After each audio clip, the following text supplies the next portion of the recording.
So I'll get started here in 3, 2, 1. Hey, everyone. That was 1, 2, 3. Yeah.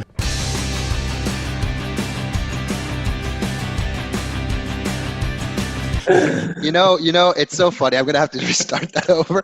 You're right. It's because I'm looking at myself in the camera and like it didn't feel right. And then when I started doing it, I looked at it. I'm like going, the start of the episode right there. I'm just done. We got to get off on the right foot here. Oh, God. Okay, let's do it the right way. 5, 3. In 9, 7. We just do sign language. Oh, it's too fun. All right. So we'll go in 3, 2, 1. Hey everyone, it's Andrew Bermudez, co-founder and CEO of Digsy. If you're looking for a LoopNet alternative or you want to double end more deals, go to getdigsy.com. There's going to be links in the comments in the post. Just look for them anywhere that text can be. I'm joined by my wonderful co-host, Bucky Beeman. He is the winner of the Rochester, Minnesota hamburger eating contest. So much so that he actually has a shirt with hamburgers all over his shirt. So he's got hamburgers all over the place. In fact, there's a hamburger right there in the background, but it's already been eaten. I'm kidding. There's no hamburger there. Just no Jedi mind trick here. So Bucky, thanks for coming online again. Want to just tell us a little bit about what you do over in Rochester? Yeah, I'm a commercial real estate agent over in Rochester. My father owns a little drive-through burger restaurant called Snappy Stop, and that's where I got my stripes in business, and it led to commercial real estate somehow. And I just make myself different by using social media to put my brand out there and let people know what's going on in Rochester. We love you, Bucky. You're amazing. And then we also have Natalie Wainwright, who's actually missing. She had better stuff to do, but it's okay, Natalie. I'm mailing you a bag of poop, so just be careful when you open up your mailbox. And we got Blake Haggett, who some of you may know from social media. And Blake, tell us a little bit about yourself, where you're from, and what you do. Yeah, how's it going, everybody? Blake Haggett out of Boise, Idaho. I'm a commercial real estate broker, owner, investor, kind of all that fun stuff. I focus a lot of my time and energy in social media marketing for small business owners, as well as brokering, office, retail, and a handful of deals here in the Boise market. I started my company, KZB Real Estate, about 3 years ago. And yeah, man, I've noticed such a huge value of using social media in my business and excited to share about that today. Cool. Thank you for sharing. And we got the OG social media mogul in commercial real estate, Mark Jensen. By the way, Mark, actually, the guys from Capcom modeled Guile from Street Fighter after Mark Jensen. So Mark actually gets royalty checks all over the place. So Mark, why don't you tell us a little bit about yourself? Well, the first thing I'll tell you is I've done deals with the guy that made Mortal Kombat. So, yes, that's one of my favorite games. George, and that was incredible. He's a total stud. Salt Lake City based. Can you believe that Mortal Kombat came from the land of? We'll leave that one alone. Yeah. My name is Mark Jensen. I'm probably the least active on social media out of these studs, so I'm excited to be here to learn. I've just been around longer. I'm the old guy. I'll be 40 this year. I'm a commercial real estate broker based in Salt Lake City. I've transcended brokerage. I can bring you debt, equity, deals, whatever you want. But my primary focus is we've got a team of 8 that does multifamily apartments in the Utah market and focus on that asset class, and happy to be here. So thanks for having me on. You guys are total studs and making huge waves in the social media space. So excited to learn. Cool. So what I like to do today is I'd like for us to kind of talk about social media. It's so funny, Mark, even when you weren't as busy, well, you've always been busy, but when you were more active in social media, I've seen your videos that you do put out, like doing tours and stuff like that, but it's still a mystery to a lot of people how they can use social media to enhance their business. So I like to start with Blake, right? And we'll just go kind of round robin. The question is going to be, if you had to pick one social media platform to enhance your business, which one would it be and why? Great question. And, to kick that off, I've had a lot of personal success using Instagram. It was kind of my generation platform as I was growing. And once I noticed it being a really good resource / tool for my business, I kind of got involved. Before that, I didn't really use it that much, to be honest with you. But say 4 or 5 years ago, I started using Instagram. Main reason why is doing a lot of retail, small mom and pop shop deals to get my feet wet and get going in the business. I really needed that decision maker, and making that connection with that decision maker through a platform like that. A lot of small business mom and pop shop accounts are ran by the mom and pop themselves. So you can't always door knock those places and go in and, run into the owner, but, building a platform for myself that gained me traction and credibility in the space really helped. So, they'd check out my profile. I'd have commercial real estate info, maybe some small business marketing tips. I know that that's been a huge platform for me to gain clientele is how to educate them and how to use digital media. So Instagram's my platform of choice. Cool. What about you, Mark? So, I'd say the majority of my business I do, or most of my social media is on LinkedIn. LinkedIn to me, like when you and I first started, 10 years ago, I think I joined LinkedIn in 2006, if that dates me. So most of my connections have been through business on LinkedIn. I'd say the last probably 24 months, LinkedIn has exploded.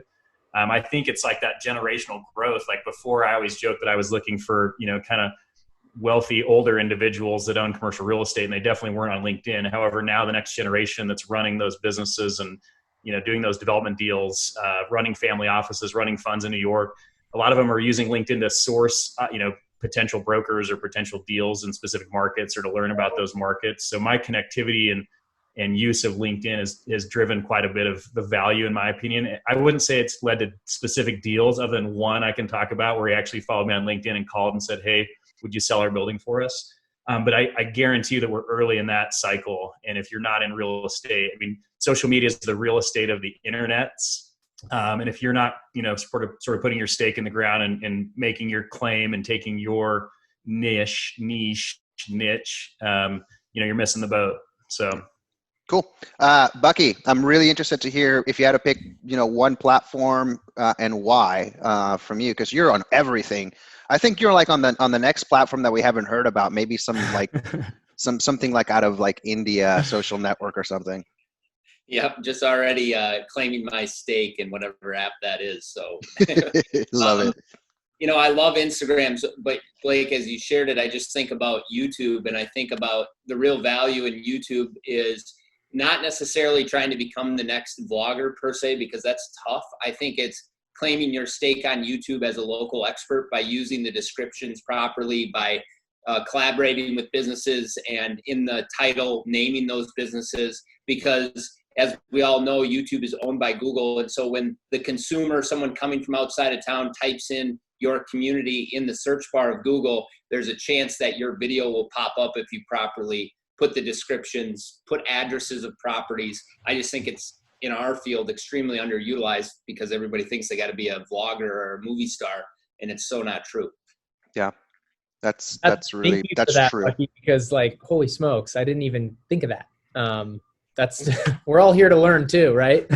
Well, the interesting thing that Bucky's doing is he's using. I'm not sure if you subscribe to his channel, but I'll put a link in the show notes and then I'll distribute his channel. He has amazing videos. Like they really look like he has like a professional videographer who, I don't know how he hooked it up, but these videos look amazing. And he's sitting there introducing the business and doing that. Sometimes he has like a vlog where like he'll wake up in the morning and go get coffee and do this and do that. It's like he's got like kind of like a little like a reality TV show. And it's a really good way for him to I think you when you share that with me, it's a good way for you to connect with a business owner, like have a reason to forge that relationship, right, Buck? Yeah, absolutely. Introduces me to them in a way that others are not, and it just opens that door for conversation, and it never fails. Give it time, and that simple video turns into a deal down the road. That's People awesome. like to talk about themselves and their businesses. So, how easy is it to ask somebody, "Hey, would you share about your business on my YouTube channel?" And I would say 90% of people would say, "Yeah, sure. Let me know when," right? Right. And the community loves the new business that comes to town. So I'm just following the model of Gary Vee of saying, be the media company. So sharing the new leads to people, they're already Googling that new business, and then you just happen to be there with them. Yeah, but the one thing that you're doing that's really interesting is you're optimizing for keywords and searches on Google, which is technically you're using SEO. And I see so many brokers, thou shall not be named, who spend a lot of time and energy putting videos together, and they share them. And like the title will be like today's, update. And it'll be like, dude, that doesn't tell the audience anything. So one, you're lowering your clicks. Two, you're not going to be found in the future. So I think YouTube is a good way to do that. What about blogs? I mean, are you guys doing anything like with blogs or anything like that? I guess that's not really a social media platform, even though it's considered social media. I know I've been spending a ton of time on that recently. I have a ghostwriter that we kind of collaborate on just some value to small business owners, because I'm really trying to build out that database of, when I get a listing for 2,000 square feet, I can click on my potential leads in that 1,500 to 2,500 square feet and say, call these 45 people. So it's kind of I've been using my blogs to kind of build out that database, at least in my market. Cool. Yeah, I'm not a blogger, so I have not been doing that.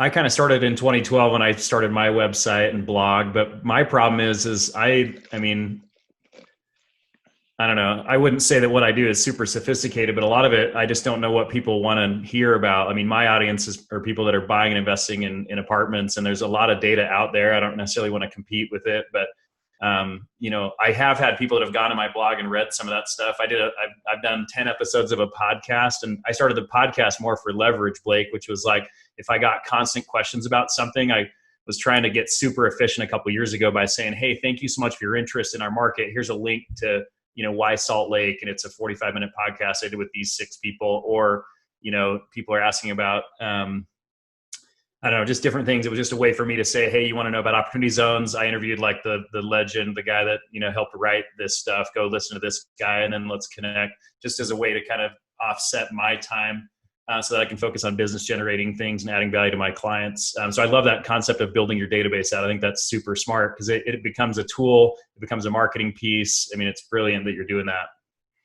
So here's a question. For example, over at Digsy, it's kind of weird because we're over almost on every single platform.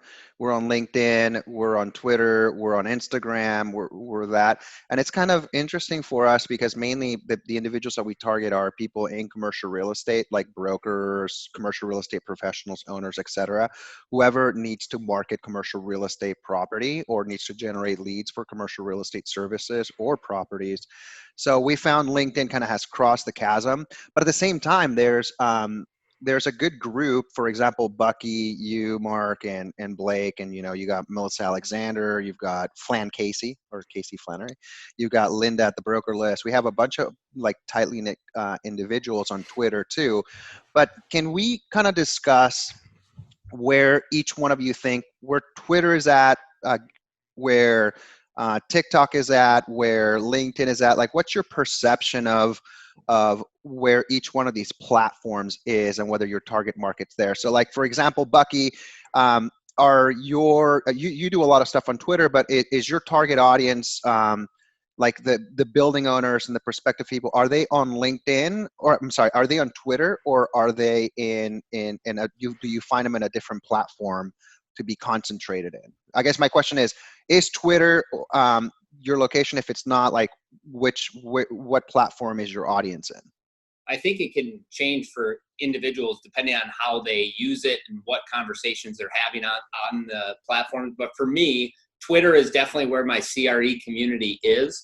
So people that are passionate about commercial real estate technology, that's really where it is. Every once in a while, you'll see me have a conversation with someone locally, but it tends to not occur just because I'm not as active in some of the conversations locally that occur on Twitter.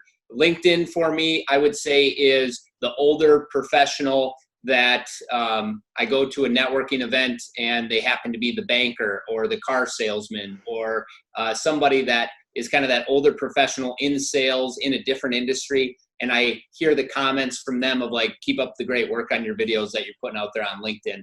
And it's a ton of spammers for those that don't know. I get hundreds of messages. Blake's had some great comments about the spammers. I send them gifts back, and never, like, they always respond to them. Like, really, you really responded to that gift? All right, cool. I applaud the hustle. And then Instagram, I would say it's that younger demographic locally. I got a lot of like local art enthusiasts, local small business owners, people that I grew up with that work at the Mayo Clinic that happen to follow me. I've had people that I didn't even know follow me share that they are, and they happen to be at the Mayo Clinic, you know, a nurse or whatever the case may be, and they find me through my use of hashtags and location tags and things like that. And then jumping over to Facebook, I would say is like my grandma. Like, it's funny how that changes over time. And the last one, TikTok is just for entertainment. Honestly, I'm personally not creating much business out of TikTok. Yeah. What about Snapchat? Did everybody forget about Snapchat? Is that a thing anymore? Because I know that if I want to talk to my niece, you know, and she's what, 12, 13, like, I get a response faster on Snapchat than I do if I like text her. Yeah, I'm on Snapchat, but I would agree. It's either the community. That's where I started, was Snapchat. So it's the people that have not transitioned into other apps, and then it's just a few friends that will snap back and forth during the day, but it's limited. Blake, what about your audience? Like, can you give us a landscape of the channels and like kind of what you see? I know, just to touch on what Bucky was saying a little bit about that diversity amongst platforms. I read this morning that TikTok is really capitalizing on, and they have like just as much users as YouTube Kids right now. So it's becoming like that go-to place to watch quick, relevant content. But kind of going down the list, Twitter for me has been building my CRE community, very similar to Bucky, connecting with people like you guys, learning from my commercial real estate experts. I don't think I've ever gotten a deal from it. I try and be similar to what Bucky does with his YouTube channel, is that local expert in commercial real estate. So we have a local blogger that just crushes it, and it's called boisedev.com, and he publishes stories all day long about new developments, new projects. So I'm resharing those, putting my opinions, becoming that person to go to say, hey, what's going on this corner or that corner, or, you know, kind of being that expert. Then going down the list, Instagram obviously has been such a huge tool for me. I'm kind of being that local hyper influencer that knows a lot about commercial real estate, as well as I would say 80% of my content is what I like to do for fun. And that's translated a lot of trust in relationship building, as well as clients. Jumping into LinkedIn, I think that it's something that I really haven't tapped into from like a client or a lead perspective that I'm really trying to work on right now. Obviously, a lot of our clients in commercial real estate, you know, that's their social media platform of choice. I just don't, I haven't been able to find like a hack to the efficiency of it and generating leads and discussions without getting hammered with spam. Through the direct messages, like my Instagram DMs, I respond to those like religiously, almost better than emails. So that's where people can easily get in touch with me to get questions answered, whatnot, because you have that filter of general and important. So I have the ability to filter those messages. Then Facebook, obviously, my grandma, funny story this morning. I've had 2 people tell me that they've watched my translated Instagram stories on Facebook stories. So I have the ability to kind of cover 2 demographics or 2 different areas by posting on one platform, and just having it reshare to my Facebook page has been super useful for me. TikTok, total attention grab right now. It's a funny story. I posted a little funny trending video with my daughter on one of the trending songs, and it has like 350,000 views. And not to think that that's going to convert to business, but like we're discussing in this whole conversation today, it's the online digital real estate, you know, and who knows if Sally, that's 14 years old, watches my video, clicks on another one. Oh, he does commercial real estate and her dad's an investor. And like, I've had a deal come from a daughter that told her dad about me, that it kind of came full circle. And so when that happened, I was completely sold on trying to utilize all of these platforms. And then, you know, I think that that's kind of it on my perspective of it. I know some of the other questions will lead into more things, but I'm curious to hear what Mark has to say. Oh man. So, I mean, I would say that I first started with Twitter. I mean, I love how Gary Vee says, you know, he day trades attention, right? I mean, Blake, to your point, you know, I don't think I'm going to be able to figure out TikTok. I'm too old. However, my 11-year-old is crushing it. But I started on Twitter, and it was really easy. You hashtag CRE, hashtag commercial real estate. And like daily, I would get, 10 to 50, new connections. Years later, if I post something now, you're lucky to get 1 or 2 followers. So I don't think it's gaining traction in commercial real estate. I think it's become a phenomenal communication tool, and I've built some amazing friends on Twitter. I kind of went off Twitter for a while and really focused on LinkedIn, but focus is hilarious because I look at what you guys are doing and you actually have a plan and a strategy. I just have been on LinkedIn because I crave the information, the intelligence, what people are doing, what people are seeing. I mean, Blake, you know, I know you have been talking a lot about stocks. I mean, I tell people all the time, I'm a stockbroker of physical assets. Why would you invest in commercial real estate versus the stock market? Let me walk you through that. It's a risk profile, 1031 exchanges, depreciation, that sort of thing. But to me, LinkedIn's just kind of been really a business platform for me. It started to get a little bit more social the last couple of years, which has been fantastic. But certainly I think that's where a lot of the future is going to go. I think LinkedIn is just getting started. I think people are figuring out how to make that thing work. I haven't done Snapchat, I guess I'm too old school. So, but Instagram's been great for me to communicate and stay in front of people. I think there's still quite a bit of attention coming to Instagram. But I do think it ebbs and flows, which is crazy. Just like Bucky was saying, so. Mark, what are some of the things on LinkedIn that you're utilizing to really be efficient on it? I know that you were saying that you're like learning on it and utilizing, but to capture that attention base, I'm really just intrigued by it because I do not do LinkedIn well at all. Like, are there some tips or hacks that you know of that like have made you more efficient or reaching out to people? What's kind of helped you on that platform?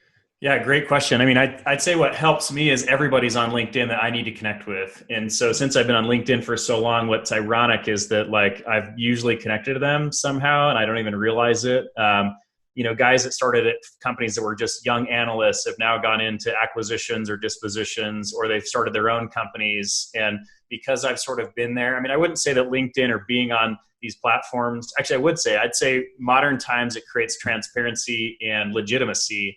There's no longer do we live in the days where I can knock on your door and somehow take $1 million from you and run with it, right? Like everybody is out there, what it can be found. When people talk to me, they've typically followed me on LinkedIn or they read an article or something. If I had any advice to myself or anybody, it's quadruple down because like right now there's more and more attention and more people are going to find you. And it used to be your blog, it used to be your website. Now it's converted to how active are you in the market? My biggest challenge is we're in a non-disclosure state and I don't know how to add value to people. People don't know that, last year I did 35 deals, $191 million. They don't know that I know, why Salt Lake trades where it does versus Las Vegas or Phoenix or Boise. They don't know the transaction volume we see, the buyers, the sellers, the stuff that people really want to know about, I can't even talk about. And so I really struggle actually. I usually just sort of dabble in a little bit of this and that, but I'd look for your guys' advice on what you put out that gets the most attention.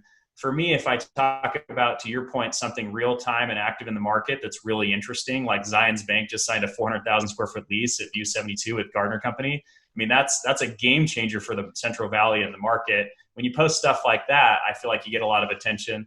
Ironically, videos, like I posted that stupid little, Insta 360 thing because I'm trying to be the old Eddie Gonzalez. But I had like 11,000 views on that the very first day. And it's like, so then I'm confused, like, is LinkedIn cool, or has it just become like the next wannabe old person's Instagram? So I don't know. What do you guys put out that gets the most traction? I think that's what I'm interested in. Usually it's value, and I think I could do a lot better at that.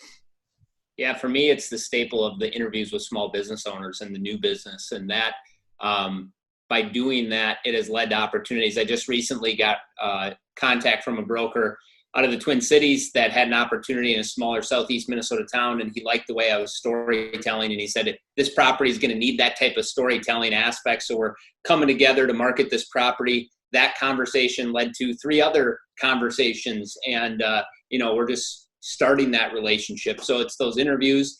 And then also, I've always been surprised of like the small little clips. For me, it's video all the time. Small little clips of video of stuff locally that catches people's attention. My most recent one is a kind of Greasy Spoon restaurant, and they're repainting the front. And I literally pulled over on the side of the road, videotaped it, put it on my Instagram story, saved the video, put it on LinkedIn, and that thing just continually keeps popping up on my notifications with people being like, I went there, I love that place, that was my first business meeting, and so it's just little, don't get over romantic about how fancy this thing needs to look.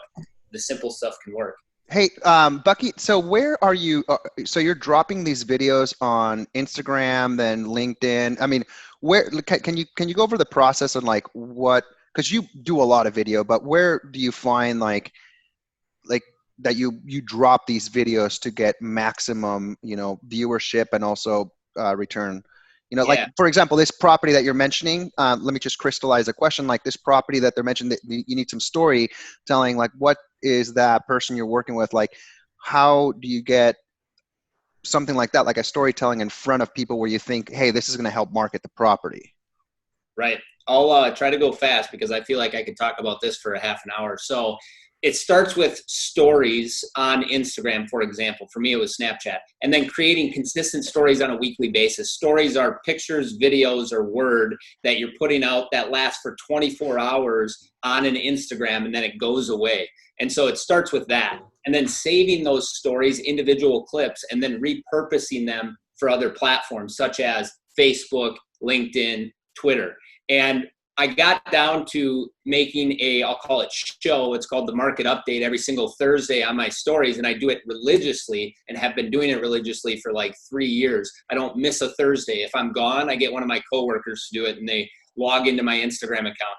I then take that story and I repurpose it on Facebook and I repurpose it on Snapchat and I put it out there because those are they have the storytelling function as well. I'm told that someday LinkedIn is going to have it. I'm really excited for that because by simply doing a consistent show, it leads to a following. It leads to people talking about you as an individual being the media company. It really leads to a pattern of creating consistent content that my distribution on other platforms is at a very high rate. Once I got that down, I was like, okay, I need to take this storytelling from my phone and I need to make it a little more professional because it really is me just running around with my phone in my face, taking clips. So I added this aspect of a videographer where we would do interviews prior to Thursday and we would do a 3-minute clip with a business owner. And that 3-minute clip, I would then on the Thursday have it in my camera roll. I would upload it to my Instagram story, upload it to my Snapchat story, my Facebook story on my personal page. And it just added this, professional aspect. And I think that helps keep people's attention.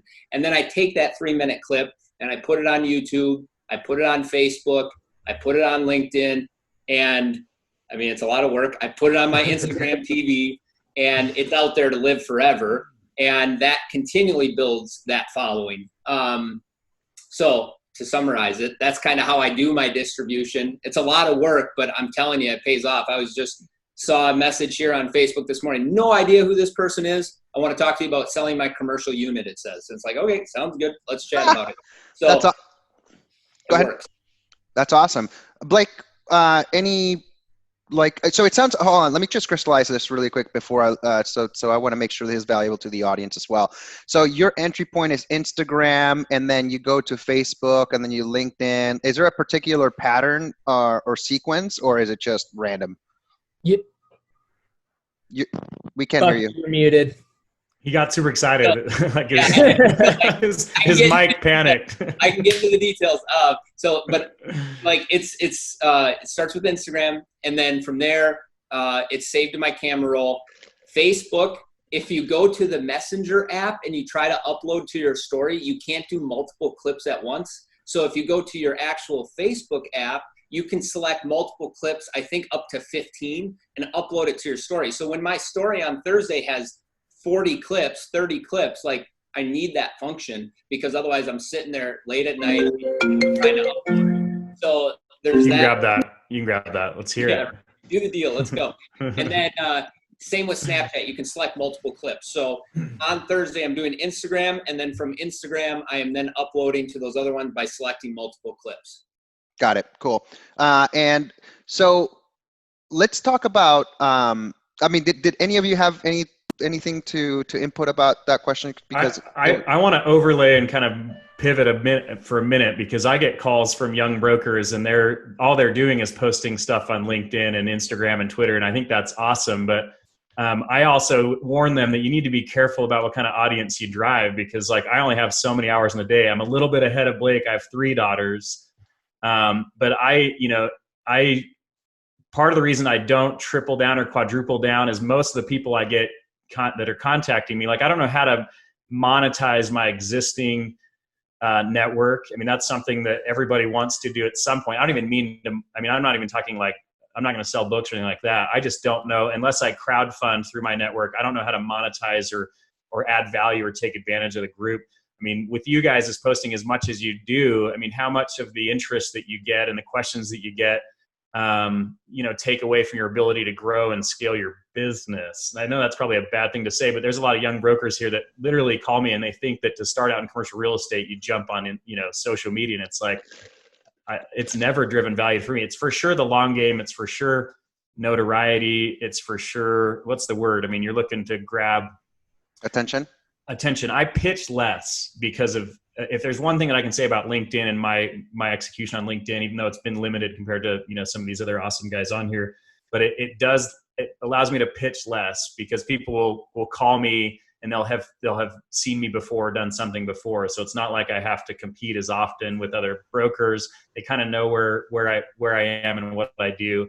But I'm really weary because I get hit all the time on LinkedIn and Instagram with messages from people. And I love to respond to them. I'm just talking from a commercial real estate broker standpoint, which is my core business. Sometimes social media can take away from that. You guys control that? Do you have experience in that?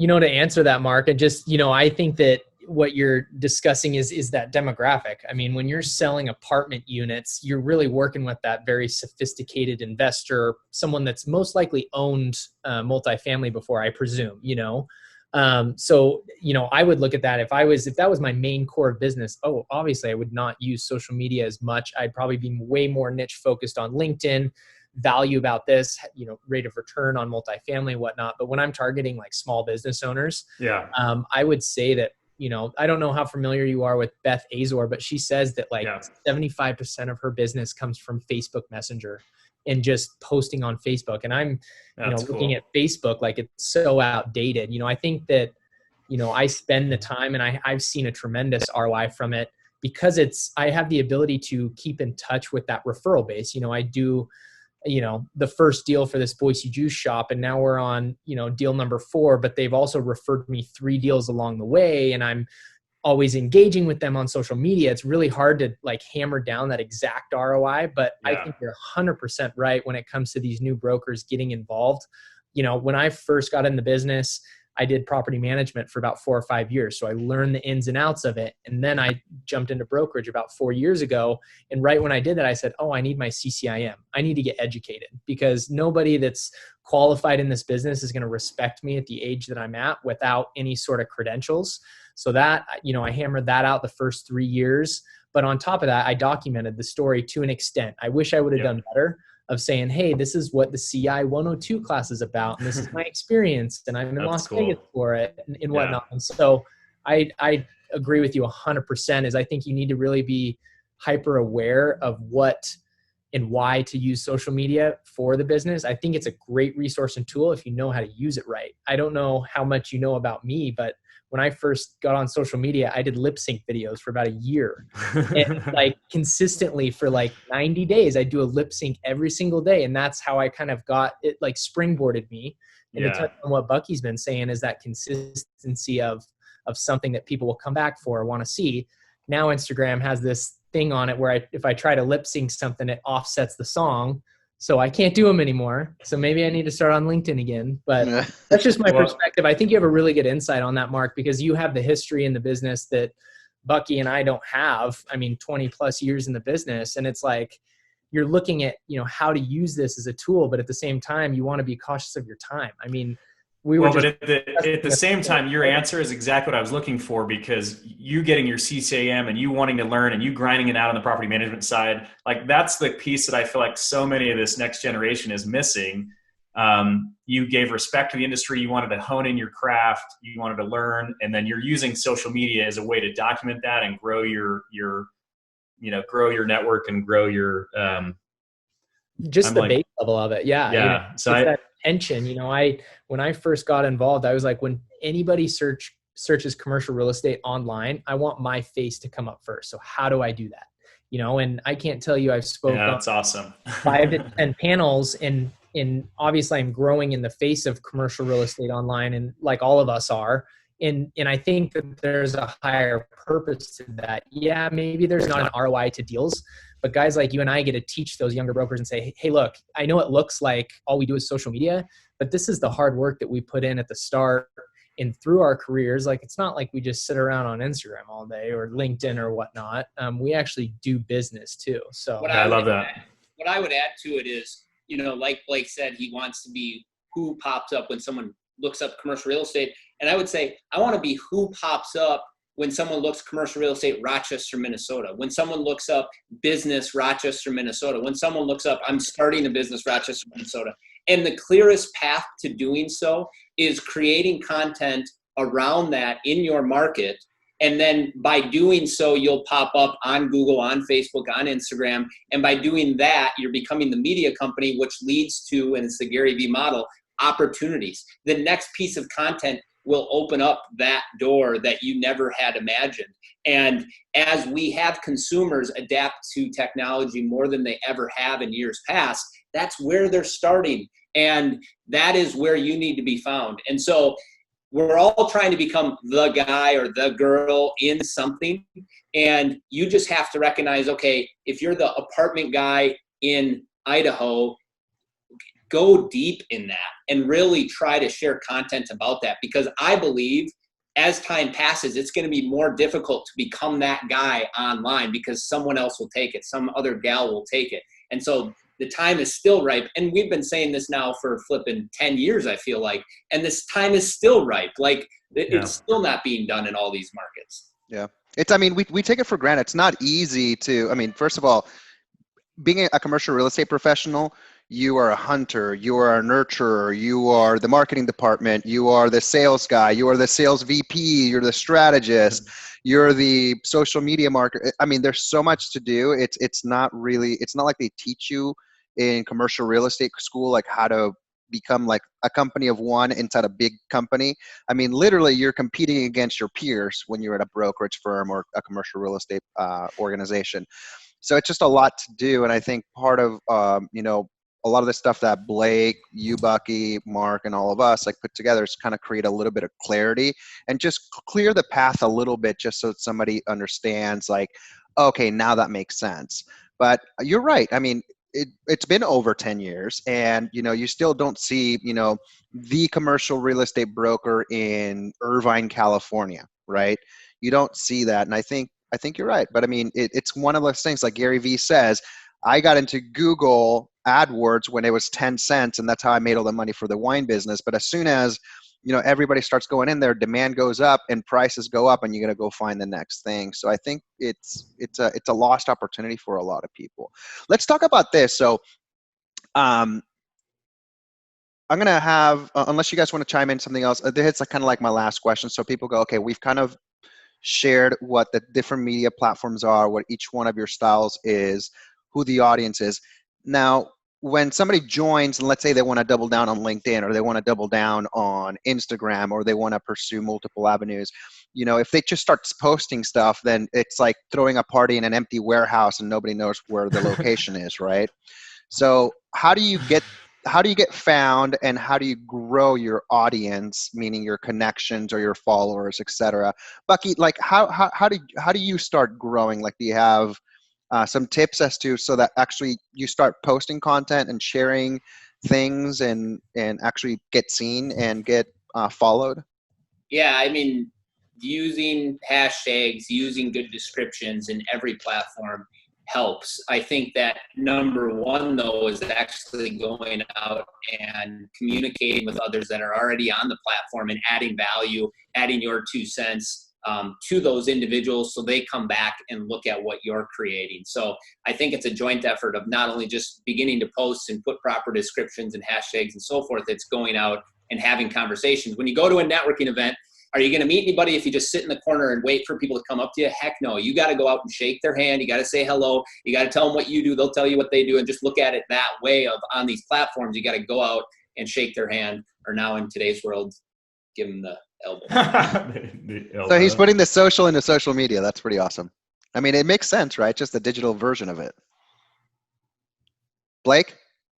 Yeah, so I would have to say, just number one thing is consistency. Find something that you are passionate about, especially within the commercial real estate area. If you're looking to get on any social media platform, and start small, start with one that intrigues you. Once you start to build a follower base, then you can kind of push people back and forth. I noticed this year has been a big year of that for me. Is like, let's try and migrate some of my Instagram influence over to LinkedIn or to Twitter, and kind of trying to bounce one another. But, when I first got involved, it was running some paid advertising to get more attention. It was super cheap. You could spend $1 on an Instagram post and get thousands of projected views, where now you spend $1, you get 20 to 30 maybe. So just kind of utilizing those resources, as well as Googling how to get started. I mean, there's so much free information out there on how to gain attention, maybe following a trend or a topic. I pay attention to a lot of what Gary does, because he's got the dollars and the resources he's testing it and looking at all the metrics and the data. And, if you kind of follow in line with that, if you would have got on TikTok a year ago when he said, everybody get on TikTok, you'd have a following. I was 6 months later than that. Now I look at it and I've got a good base of a following. Now, does that convert to commercial real estate deals? Not today, but it will tomorrow. And that's what I tell everybody. Mark? I think listening to Bucky and Blake has been epic. I mean, I think that Blake's comment about being consistent, that's what it's all about. I mean, that's probably, my biggest criticism for myself is I get on there, like you guys have seen me during COVID. I had time to get busy, and I was like, man, now there's so much opportunity right now. Let's jump on it. And then, let's call it 3 months. So 90 days. The first 4 weeks was like, fear and death and destruction. How deep will this go? The second 4 weeks was like, okay, we're going to be fine, but what are we going to do? And then the last 4 weeks have just been back to deals. And so I've just been buried. And I wish I could hire somebody to do social media, but then it's not as genuine. And, I just think that Blake and Bucky, how they've taken their careers, their commercial real estate focus, and they've layered in, social media to reach their audience, to build more, more of a network. I just think that's the right strategy. That's the play. I think these guys have done a fantastic job, but I think consistency is absolutely the name of the game. Bucky, you doing your Thursday thing every Thursday religiously, you will become a media company. You will be successful. My biggest challenge is I started doing social media late in my career, and I haven't figured out how to layer that in early. So I am the most inconsistent social media wannabe commercial real estate guy you'll meet. However, I'm pretty good to know. So I'll figure that out. I'm going to second that. It's so, I don't have a content calendar or schedule anything. You have to be, and we all know this here is, sometimes stuff just flows and you're super creative and you're posting and your ideas and Bucky, you pulling over to say, hey, I want to shoot a video of this. Like, why did you think of that? Rather than trying to come up with something. And the more you do something, the more easy it gets to say, oh, I need to pull out my camera, or I need to film this or whatnot. And you guys all know it. There's weeks where it's super easy and it flows. And there's weeks where it's like, oh, I got to make a LinkedIn post, crap, but that's why I had to do Thursdays, because I knew that if I didn't, I would feel this pressure of today. And, now I no longer care. If I don't post anything today, I care less, because I know tomorrow I got to rock it. I love that. I think that's actually awesome. But Blake, I will say that, one thing I've learned from watching you is that I feel like you and I are friends, I closed the Zupas in Nampa last year, and I really thought about calling you, kicking you a referral just to help me run that thing through. And we'll do deals, mark my words. But, in theory, I think that I've built a relationship with you. And so if anybody, because I think that I've seen people jump on, they're like, hey, I'm going to be, I'm going to make social media part of my business. Then 6 months later, they're gone. It's like, okay. But then you get the Blakes, you get the Natalies, you get the Andrews, you get the Buckies. And then all of a sudden we create this community. So one of the ideas I had a few years ago is, I was recruited to be a part of Apartment Realty Advisors. Well, ARA, the network of people, sold for over $100 million. And so then it's like, dude, I could create that network in a month just with you four, the four of us, we could create that network, because it's that network where there's value.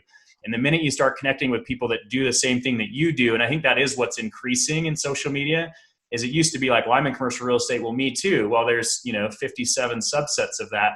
But the more you start connecting with those people that are in your space that can provide value, or you can share information off of, it's extremely valuable. Why is the platform I'm a part of valuable to me? Once a week, I get on the phone with 58 professionals from across the US. and I know exactly what's going on in their markets in my specific niche. I know how that affects the flow of capital, how that affects what's going to happen in my market. And that type of intelligence becomes super important because, like chasing attention, I chase flows of capital, right? So anyway, now I'm going way off topic. Mark, and to kind of even touch on that too, I know I went to a Gary Vee conference 2 years ago. It was focused around real estate. And he goes, if I were to get into commercial real estate or real estate for that matter, I'd start a referral network because I know everybody, and the minute that you have a connection in every state and the ability to just syndicate deals every which way, that's the person that's going to win in the future. And obviously these older school brokerages have struggled to build digital presences. But it's insightful to hear, like that's fascinating to me that you jump on the phone and you know what's going on every which way around you. I want to be a part of something like that. Well, but think about where the future is going. Transparency is increasing, information is increasing thanks to Digsy. Speed to market's increasing, connectivity. I mean, I joke that most of my career has come because I am transparent. Like I bring all the information to the table and let my clients make the best decisions they can make when a lot of people are trying to make decisions in a vacuum. And the more we get, I'm totally obsessed with the tokenization of real estate because there is so much friction in finding a guy like me that sold every building and knows I wrote a blog post, I think in 2015 for Duke Long, where the heck has Duke been? Coy and I were talking about that last night. We haven't seen Duke in a long time. The clip right there, Andrew. I hope Duke didn't get sick because I used to be on his top 100 in LinkedIn, top 100 of Twitter, and then I died off because I started making money, heaven forbid. And then we've kind of come back. So Duke must be rolling in it, man. On another conversation, I'll tell you about the homeless curve because being in the business for as long as I've had, I joke and I'll make it really quick, but my clients usually start out in t-shirts. They start making a little bit of money and then they get like a nice suit. And then the ultimate goal is to look homeless. Like that's how much money you want. You want to be so rich that I literally am flying back from National Multi-Housing Conference like 4 years ago in Orlando. And I'll just call him Tall Guy. He knows who he is. And he stops me in the airport. I literally was like, oh my gosh, what is that? And it was him. He is so rich. He looked homeless and scared the crap out of me. The only reason I knew it was him is he calls me Clay Aiken. So he was like, oh God. He was all, hey, Clay. That's funny. So, hey, before Bucky. I gotta run. I have to run. I got a good meeting coming. So thank you so much. You guys no problem. Thanks for participating. So here's the one thing, right? So I appreciate your guys' input on growing the audience. I think hashtags are great, but do you guys want a little hack? Yes. All right. So let's say. How do I team up with Blake? That's my hack. So, so here's the thing, right? Remember we said, okay, just posting on social media is like throwing a party in an empty warehouse. Like, let's say we're throwing a concert, right? And you're a brand new artist. How do you get people to know you and come to your show? Is you go to a rap con. Let's say you're hip hop or something. You go to a hip hop concert because everybody there likes hip hop, right? And then you start meeting people, and then essentially you start seeing who the fans of those people are, and you start bringing them towards you. So if I was to start again today, the thing that I would do is, let's say I'm a broker, right? And I see the Buckies, I see the Blakes, etc. I can start posting on my own, but I can start engaging with Blake. But what I would do is I would literally go and look up Blake, right?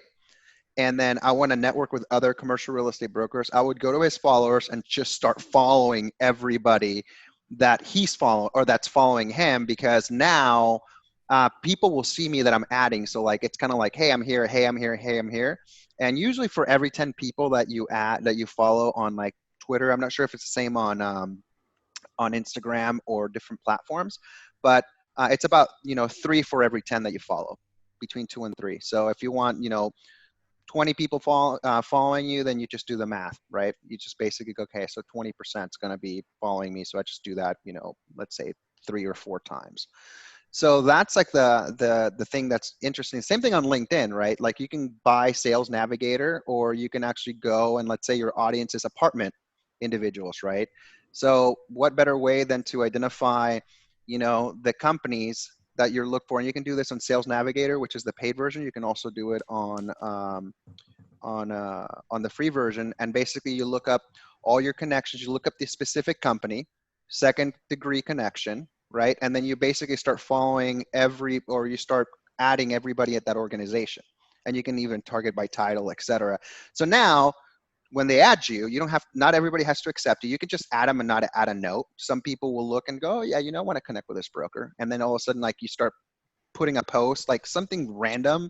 Like, I don't know if you guys have seen on LinkedIn, like the word of the day, like just stupid stuff like that. By the way, the word of the day today was— I like that. Taco. That was one of your words of the day. You know what the word of the day was today? Dígame. Oh, dude, it is connectile dysfunction.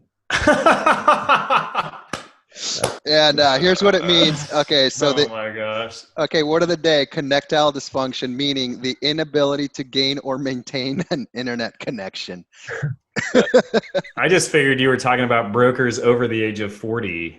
Well, I'm almost 40. And their use of commercial real estate. No, my joke is I'm the first millennial. Like, I don't know many people my age that are doing as much as I do on social media. Yeah, no, I mean, it's just me and you, because you're almost 40. I'm almost 42. Yeah. Or 40. Blake, don't tell me how old you are, dude. I'll keep that to myself. Good, man. Hey, but here's what I was going to say. Here's what I was going to say about Duke Long. The blog post I wrote was called "I Am Blockchain," meaning that, like, I know every building, every owner. I know the lender. I know all the equity in the deals. I know the history of the property. But that's what's going to speed up commercial real estate, and where Digsy has a huge opportunity. The market's going to change. Like, we underestimate what can happen in a year, and we probably, or what do they say? We overestimate what can happen in a year and underestimate in 5. The next 5 years in commercial real estate. So, Blake, one of the things that you and I are going to talk offline is I get hit up all the time to raise equity for deals, and I'm pretty deep in that space. But that's one potential move for somebody with an audience, right? And I've been struggling for the right word, but, like, I trust you, right? And we're involved in this trust revolution with social media in general. But you're going to find an opportunity that you want to go do in legally, that's the piece I'm trying to figure out right now, is how can you legally raise through a base of through social media. But we should talk offline on that, because that's definitely in your future. Yeah, that's so fascinating to me, because I know that, a big play of mine too is, like, how can I influence those young e-commerce dudes that are making millions of dollars? And dude, I've been on the phone with 2 groups that invested in Nikola Motors. You know what? I'm not a huge fan of those guys. Even though they've made a ton of money, they haven't sold anything yet. And I know the hardships that Elon went through with Tesla. Yeah. And I don't know if that guy has the kahunas to get through that. I mean, his car's cool and stuff, his truck that he's just been posting about, but I think it's like a 2022 Ford F-150 that Ford's just going to beat him to the punch. I don't know. They probably will, but and I didn't mean to interrupt you, but those are the types of people that have money and don't know what to do with it. So continue. Exactly. Yep. No, I agree with you 100%. I think it's just that, like, there's that younger generation that's falling into some big time capital. Yep. And, what are they going to do with it? Most of them buy Lambos and houses and cars, but, which is a smart first step. I'm jealous of that. I know, me too, But what's next?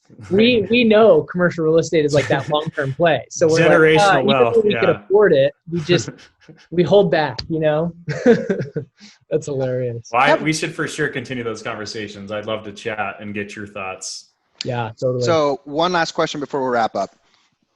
The question's going to be posts or stories, right? What do you consume most of? Is it stories or is it posts? Do you guys have a preference on that? I know LinkedIn's going to come up with a story type platform. I know that Twitter just released one called, what is it called? Fleets. They released it in India, so I don't think it's here yet. So Blake, we'll start with you. Stories or posts? I'd have to say stories are about 80% of it, just because it's that quick hit. I know me personally, I don't spend as much time scrolling through feeds anymore. Instagram stories, like what Bucky's doing, save that after you post it there and you can repurpose it everywhere else. I post on my main kind of page as almost like, okay, that's my portfolio of like pictures and deals. A few deals, my family, whatnot. Like, I only post on my main page, on Instagram every few days, if that, maybe once a week. And stories is where people have, become grown. And I will tie this in. I think live is so important right now. It's kind of daunting and scary to do because you're like, oh my gosh, all these people are watching me like right now rather than them watching it when they have free time. I think LinkedIn's coming out with a live feature, or they already have for a lot of users. And then big props to my, the unboxing. I don't know if you guys watched this, but during quarantine, Dave Portnoy, the owner of Barstool, went live on Instagram for probably about 20 days straight, and people were sending him packages. So it's like this free marketing thing that you could send him a package, and he had close to 100,000 people watching his live story one night, and it was like night 3, and he opened boxes for like 5 hours. No way. On Instagram. And every hour every 2 hours he'd have to reset it because it would like time off. He'd come back on. I just think that live feature is something super underutilized. If one person is watching your live, I did one a few weeks ago during quarantine to just talk about our market.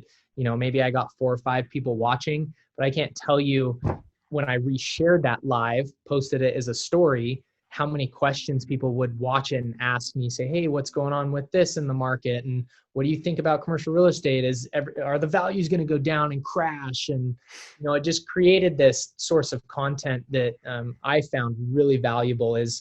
I'm scared to do some lives. I don't know why. It just feels weird when you're like, oh my gosh, I'm going to be live in these people and I can't mess up, but I think it provides a really trustworthy and intimate relationship with people that watch it and engage with it. So that's what I recommend.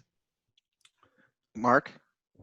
I'm going to have to try live. I mean, one thing that it's funny because a competitor of mine actually posted this after I posted, but I don't know if you guys saw my LinkedIn post about how my voicemail is full. And I don't understand in modern society, how can your voicemail be full? The very next day, one of my competitors posted, my voicemail is never full. I'm always accessible, which I was kind of a dig. And then it's like, whatever, I do tons of deals. But alternatively, a live, I haven't been the most accessible. If there's one thing that I feel like the universe is asking me to do more of, it's to be more open and to be more accessible to people. For example, the last couple of years, I've been on a panel here for the Utah Board of Realtors, which is basically I don't even know what they call it, but it's essentially they want residential real estate agents to know more of the commercial guys because it's just such a wall between the two, right? Blake, you'd have a great opinion on that. But I go to those meetings and people just don't know how the commercial side works versus the residential side. I've never sold a home. I've bought and sold, 7 or 8 homes and never represented myself, which surprises people, but it's just not my niche. It's not my space. But in that process, it's amazing the relationships and the communication that comes out about bridging that gap. And I feel like what I've attempted to do on social media is give people a little bit of optics into the commercial real estate thing and how that works. I think there's a ton of opportunity, Blake, for you, for me, to start giving people more optics into our world that really historically has been, an old guard, and it's, information is how we make our money. But anyway, that being said, I could see how a live would be super powerful. I just listed a property right now. And I posted the dumbest thing of me walking down the side of it, and people have been DMing me hey, send me the info.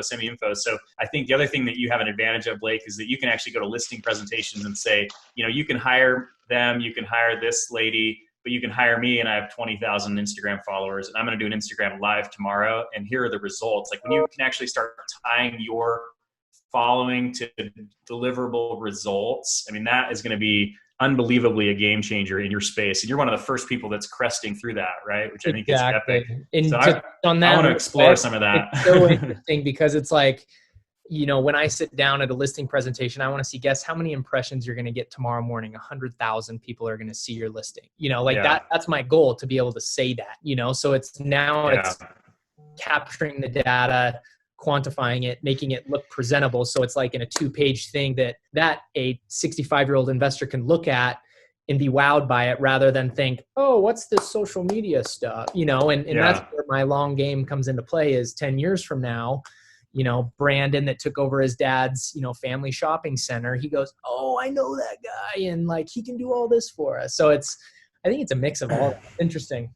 Well, and I think that, my goal has always been to be the conduit, and now social media can be that conduit, right? So I do deals because people are oh, we're thinking about doing this. Hey, call Mark. We're thinking about doing that. Hey, call Mark. And then as soon as they call me, what they don't see is the 17 years of business behind me where I can pick and choose the guys you know what, this would be perfect for these 4 people. Like that's what I do. But when you can condense that into, hey, this is Blake, this is my new listing over here, and here's kind of what I'm thinking and why I like it, I'm excited about it, here's what's going on in the Boise market, and 17 people see that, and then 170 people see that, and then the next day you get an offer. I mean, you're actually going to drive speed to deals. I mean, right now, commercial real estate's lame. Like my average deal from listing to close used to be 91 days. Now it's like 127 because I track everything. That's also one of my competitive advantages. Is I go in and I say, I can statistically show you, because I'm a dork, that when you sign this listing, here are the 18 things that happen, and we're averaging 91 days to closing. So you can sort of anticipate and plan that we'll fit in that same realm. But if you can go to them on social and say, like, I can go live right now. You sign that piece of paper, I'll go live right now, and by 5 o'clock tomorrow, we'll have offers on this deal. I mean, that's where the real power of social that no one's really been able to tap. You're going to be one of the first ones to do that. Trying. No, you already are, because I guarantee you, if I saw that you posted something that you had for sale and it was anything within my genre, I'll get you an offer by 5 o'clock. You and I are both lacking product. We have plenty of buyers. We do not have enough opportunities. But I'm excited to see where that kind of goes. And I think I'm going to challenge myself to explore that a little bit more. I might go over to my new listing and do some live and some Q&A, because I think if nothing else, it might be educating my future clientele. Like you've been saying, Blake, play the long game. Here's a little hack for you, Mark. Sometimes when you ask your followers for questions, you don't need them to send you questions. Just think of questions you'd ask yourself. And then there's like, oh, hey, Carl from Orlando says. No, but like relevant questions, questions you might ask. I know I've done that on a few things. Like it's fabricating questions, but it's creating engageable content. For sure, and driving value. Ask yourself the questions that people would ask anyway, but maybe, I've used that a few times just because it works, Yeah, no, that's awesome. Well, I'm excited. I want to keep up, and I appreciate being on with you guys today. I have a lot to learn. Mark, are you a fan of stories or a fan of posts? Like, what do you consume most of?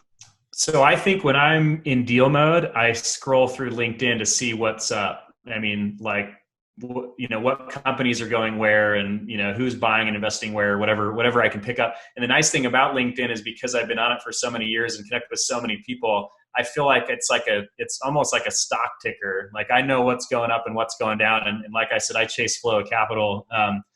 So I would say that when I'm like, I don't know, personal time or whatever, or just trying to catch up on stuff, like I for sure go to Blake's stories pretty quickly and just kind of like burn through, make sure his daughter's, walking, doing okay, hasn't smashed her face. So I think stories is how I've connected better to people. So it's interesting that you say that LinkedIn is kind of considering doing stories, because all of these platforms kind of pick and choose what works on other things, but what they don't realize is they also, they kind of kill certain things that we love. I mean, if LinkedIn all of a sudden becomes Instagram, it's going to be like, well, that's where I go to do business. Yeah.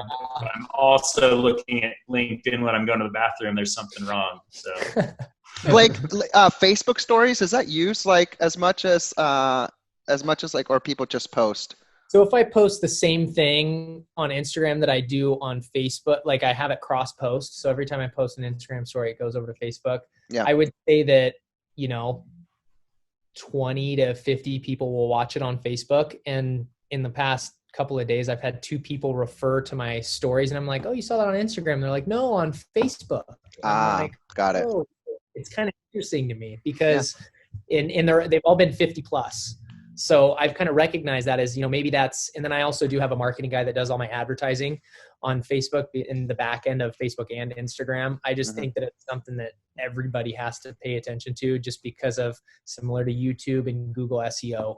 Facebook ads, if you have the right person or understand how to target and market those, it can be a game changer. Like we're doing a ton of advertising on small business owners, how to do delivery, and writing articles about, how you can adopt to using Facebook ads to generate more, leads to your business, especially with COVID. It's like all these small business owners are like, I only have reserves for 2 weeks. Like, what do we do? And we need to offer delivery or curbside pickup.